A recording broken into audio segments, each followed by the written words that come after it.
शिव पुराण से जाने कैसे होंगे कलयुग के स्त्री पुरुष।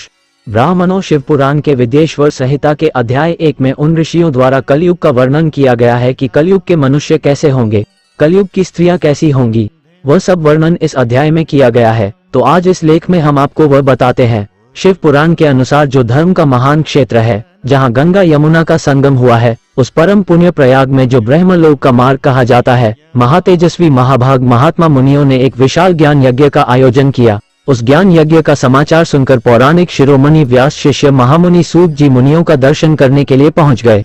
सूत जी को आते देखकर उन सब मुनियों के हर्ष का ठिकाना न रहा और उन्होंने अत्यंत प्रसन्नचित्त से विधिवत सूत जी का स्वागत और सत्कार किया। उन विद्वानों ने सूत जी से कहा कि हम तो बहुत भाग्यशाली हैं कि हमने वेद व्यास जी के शिष्य के यहाँ दर्शन कर लिए हैं। आप तो समस्त कथाओं के भंडार हैं। तीनों लोकों में भूत, वर्तमान और भविष्य, इसके अलावा जो भी कोई वस्तु है वह आपसे अज्ञात नहीं है, यानी कि आपसे छिपी हुई नहीं है। ये तो हमारा ही सौभाग्य है जो उस यज्ञ का दर्शन करने के लिए आप पधार गए हैं।